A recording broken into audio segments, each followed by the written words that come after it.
Morning girls, आज मैं आपको यूरोप का पुनर्गठन ये टॉपिक कराने जा रही हूँ। और जैसा कि आप सभी को ज्ञात है कि 19वीं शताब्दी की जो राजनीति थी उसमें यूरोप की बहुत महत्वपूर्ण भूमिका थी। तो प्रथम विश्व युद्ध से द्वितीय विश्व युद्ध तक यूरोप बहुत ही शक्तिशाली था, चाहे वह आर्थिक शक्ति के रूप में हो या सैनिक उत्कर्ष हो या राजनीतिक प्रभाव हो। यूरोप का बहुत वर्चस्व था। लेकिन द्वितीय विश्व युद्ध के बाद ऐसी परिस्थितियां बनी कि जो भी महाशक्तियां थीं उस समय, ब्रिटेन, फ्रांस, इनके वर्चस्व में परिवर्तन हुआ और 6 वर्ष तक लगातार जो युद्ध चला उसके बाद यूरोप का रूप ही बदल गया और बहुत ज़्यादा इसको जन धन की हानि उठानी पड़ी और 30 से 40 अरब रुपए के मूल्य की जो संपत्ति है वो नष्ट हो गई। तो सबसे ज़्यादा जो प्रभाव है वो जर्मनी पर पड़ा और फ्रांस पर। इनका सर्वनाश हुआ और इटली की कमर टूट गई और ब्रिटेन को भी अपने अस्तित्व के लिए संघर्ष करना पड़ा। केवल एक सोवियत संघ ऐसा देश था जो बर्बाद होकर भी सबसे अधिक लाभान्वित हुआ द्वितीय विश्व युद्ध के बाद, क्योंकि इसने समाजवादी विचारधारा अपनाई और इसने जर्मनी को भी पीछे धकेल दिया और इसका बहुत आत्मविश्वास बढ़ गया और बहुत से नए प्रदेशों के ऊपर इसका अधिकार हो गया। खैर, ये तो परिस्थिति थी। अब हम आपको जो आर्थिक समस्याएं आईं, राजनीतिक एवं आर्थिक समस्याएं यूरोप के एकीकरण में, वो क्या क्या थीं उनके बारे में मैं आपको बताऊंगी। तो पहली जो समस्या थी वो थी शांति निर्माण की समस्या। जितने भी देशों ने भाग लिया युद्ध में, तो उनको संधियां करनी थी हारे हुए प्रदेशों के साथ। तो इसके अंतर्गत 10 फरवरी 1947 तक केवल इटली, रोमानिया, हंगरी और फिनलैंड के साथ ही शांति संधियां स्थापित हो पाईं। अन्य देशों के साथ जो है वो शांति संधि स्थापित नहीं हो पाई। तो ये प्रॉब्लम थी। ऑस्ट्रिया के साथ 1955 में शांति संधि हुई और यह कार्य अत्यंत कठिन इसलिए भी हो गया क्योंकि 3 देश, एक जो पश्चिमी देश थे उन्होंने अपना एक गुट बना लिया और सोवियत संघ को अलग थलग कर दिया। तो जिन बातों पर पश्चिमी देश सहमत होते थे उन बातों पर सोवियत संघ सहमत नहीं हो पाता था।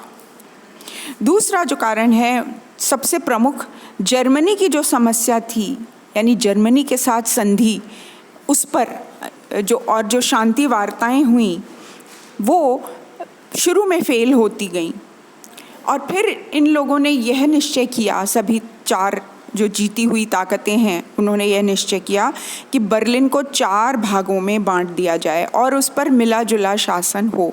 लेकिन ये भी बात आगे बन नहीं पाई और फिर अंततः सारे पश्चिमी राष्ट्र एक हो गए।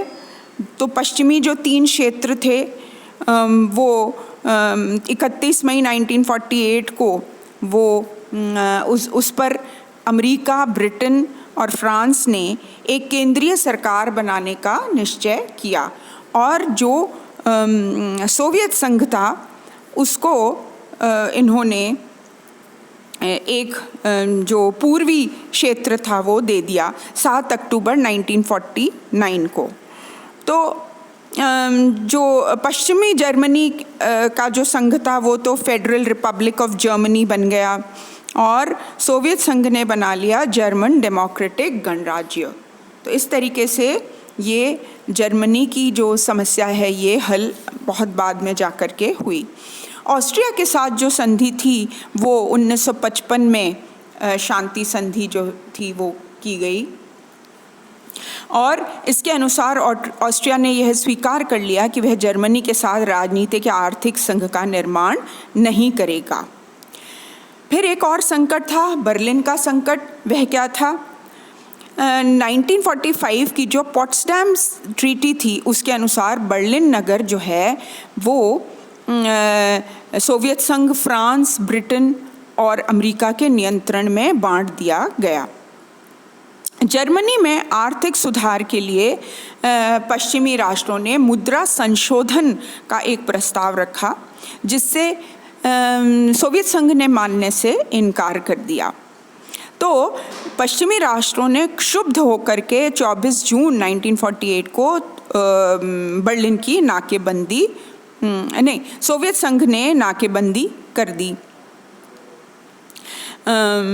पश्चिम बर्लिन की, क्योंकि उसको पश्चिमी ताकतों का यह प्रस्ताव पसंद नहीं आया। उसने बर्लिन से पश्चिमी राष्ट्रों के संपर्क को पूरी तरीके से काट दिया और समुद्र और भूमि के मार्गों को उसने बंद कर दिया। इसके प्रत्युत्तर में पश्चिमी राष्ट्रों ने जो भी अपना सामान था, लाखों टन सामान, वो हवाई जहाज़ के माध्यम से बर्लिन भेजना शुरू किया। फिर पश्चिमी देशों ने सोवियत संघ की शिकायत करी सुरक्षा परिषद में, और इसके बाद जब सभी राष्ट्रों ने इस बात को स्वीकार कर लिया कि जो बर्लिन का जो घेराबंदी करी है सोवियत संघ ने, वो पूरे विश्व के लिए शांति के लिए बहुत घातक है, तो फिर अंततः 14 मई 1949 को बर्लिन समस्या पर दोनों पक्षों में एक समझौता हुआ। ये थी बर्लिन की समस्या। फिर आते हैं हम यूरोप में आर्थिक पुनरुद्धार के प्रयत्न जो किए गए उसके ऊपर। एक और सोवियत संघ की जो विस्तारवादी नीति थी वो सभी पूरे विश्व को आतंकित करने लग गई थी, और पश्चिमी देश नहीं चाहते थे कि सोवियत संघ जो है वो समाजवादी शासन स्थापित करके और पूरे विश्व में अपना वर्चस्व स्थापित करे। अब इधर 1946 में चर्चिल ने यूरोप की एकता का आंदोलन चलाया। उसने जो है यूरोप के आर्थिक पुनरुत्थान के लिए प्रारंभिक प्रयत्नों में ट्रूमैन सिद्धांत और मार्शल योजना जो है उसको लागू करने का मानस बनाया। 1947 में जो अमेरिका के विदेश मंत्री थे सचिव मार्शल, उन्होंने कहा कि यदि हम यूरोप के आर्थिक पुनरुद्धार का प्रयत्न नहीं करेंगे तो साम्यवाद पूरे विश्व पर हावी हो जाएगा। और इस प्रकार उन्होंने जो यूरोप से भुखमरी, गरीबी, निराशा एवं अर्थव्यवस्था का सामना करने के लिए मार्शल योजना का निर्माण किया, और इसके तहत 4 वर्ष की अवधि जो 1948 से 1952 के लिए पश्चिम यूरोप के 16 देशों को $11 मिलियन की सहायता उपलब्ध करवाई। फिर जो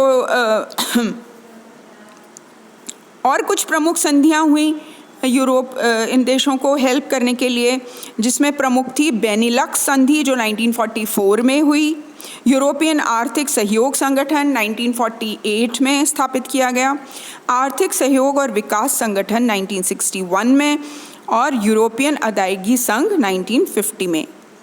तो इस तरीके से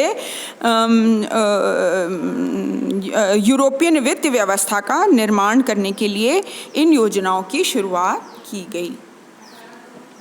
फिर पश्चिमी यूरोप की सैनिक सुरक्षा के बारे में हम यदि बात करें तो हम ये पाएंगे कि यहाँ भी संधियों का जाल सा बिछ गया।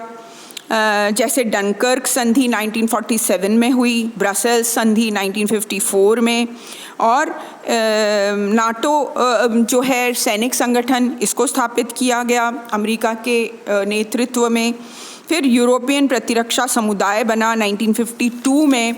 तो इस तरीके से पूर्वी यूरोप के जवाब में पश्चिमी यूरोप में भी अनेक संधियां हुईं। अब आते हैं हम पूर्वी यूरोप का जो सैनिक और आर्थिक एकीकरण है उस पर। तो पूर्वी यूरोप के जो प्रमुख देश थे, पूर्वी Germany, Poland, Czechoslovakia, Hungary, Romania, Bulgaria, इन सब देशों के ये देश पिछलग्गू थे सोवियत संघ के, और विश्व में शीत युद्ध की शुरुआत दोनों पक्षों के बीच हो ही चुकी थी। जहां एक और नाटो के जवाब में सोवियत संघ ने वॉर्सो पैक्ट बनाया। ये भी एक सैनिक संधि थी जिसमें इन अपने पिछलग्गू देशों को सदस्य बनाया गया। फिर पूर्वी यूरोप के साम्यवादी देशों में आर्थिक सहयोग के लिए पारस्परिक आर्थिक सहायता परिषद 1949 में इसकी शुरुआत की गई और साम्यवादी नीतियों के क्रियान्वयन के लिए कोमिनफॉर्म का निर्माण किया गया और इसके माध्यम से पूर्वी यूरोपीय राज्यों की साम्यवादी सरकारों को संगठित करने का एक उद्देश्य इन्होंने बनाया और जिसमें स्टालिन को बहुत ज़्यादा सफलता मिली। इस प्रकार हम ये देखते हैं कि द्वितीय विश्व युद्ध के बाद यूरोप के जो दो भाग हैं वो विभाजित हो गए, पूर्वी यूरोप और पश्चिमी यूरोप, और शीत युद्ध यहाँ पर छा गया और जो पूर्वी यूरोप के राज्य थे वो सोवियत संघ के सैटेलाइट्स बन गए और पश्चिमी यूरोप के राज्य जो हैं वो अमेरिका के पिछलग्गू बन गए। जर्मनी का विभाजन हो गया, बर्लिन की दीवार खड़ी हो गई और यूरोप आर्थिक संकट में था और यूरोप का जो नेतृत्व है वो सोवियत रूस और अमेरिका के हाथों में आ गया। ठीक है, शेष मैं आपको नेक्स्ट लेक्चर में कराऊंगी। Thank you.